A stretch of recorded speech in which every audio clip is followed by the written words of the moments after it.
Inside Alcatraz by Jim Quillen. Read by Jeff Harding.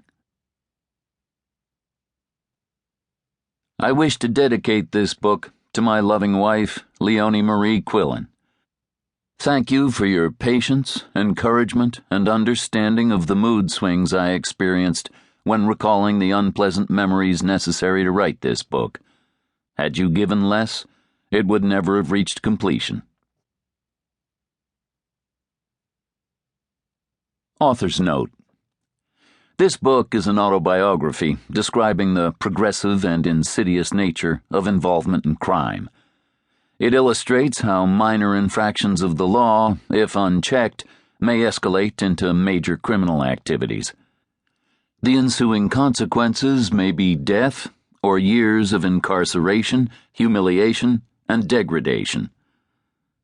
It was only through the grace of our Lord Jesus Christ and His intercession that my life of hopeless incarceration was averted. His help and forgiveness permitted me to obtain freedom, family, and a useful and productive place in society. As gratifying as it was to achieve a presidential pardon and a gubernatorial pardon, it will be more fulfilling if this book deters others from making the mistakes I made. There is no glamour in prison. There is only loneliness, fear, heartbreak, and sorrow. While writing this book, I resolved to write what in my opinion was truth as best I could determine without exaggeration or distortion. Many conclusions and opinions were based on what I personally saw or heard. In other instances, I had to rely on my personal knowledge and observations as well as conversations with reliable guards and inmates. I believe I came to logical, reasonable conclusions. My writing was done without malice and with no intent to defame, malign, or injure any person or persons in the process. My intent was to show Alcatraz, the administration, Bureau of Prisons, guards, and inmates as they really existed. Alcatraz was always a prison shrouded in secrecy, and many facts and occurrences were hidden from public scrutiny. The public was allowed to know only what the Bureau of Prisons and the administration wanted known. Much of what was disclosed was distorted, exaggerated, or glossed over with misleading statements or untruths. The inmates were not without blame in many instances, and I had no intent to justify their actions. The purpose of prison is to incarcerate the criminal, not to brutalize him physically, mentally, and spiritually until death is preferable to any existence in such a prison.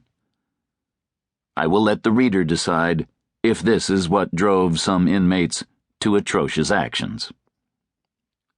Jim Quillen, 1991. Preface. Alcatraz, 11 p.m., August 28, 1942. With a crash, the steel gate slammed shut, a sound that seemed to bring finality to everything that life had to offer. I walked into the small 6 by 9 by 7 foot gray cell that was to be my home for years to come. I saw a steel bed, a straw mattress, and a dirty lumpy pillow. The cell was lighted only by the large overhead lights outside, which illuminated each cell enough to enable the guards to make their numerous nightly counts. I noticed the cell contained a toilet with no seat. At the end of the bed next to the toilet was a small wash basin with only one tap. Cold water. Above the sink was a single shelf that extended the entire width of the cell. Next to the bed was a small metal table that folded down flat against the wall. This was my home. I realized that at 22 years of age, this was to be my home, my future, for years to come, and possibly the place of my death. As I looked about me, it was as though the room began to close in, with some strange odor that dominated the air and stifled me. I suddenly realized it was an odor I must learn to live with, the smell of a marking pen that gave me my new identity. It was on my bedding and my clothing.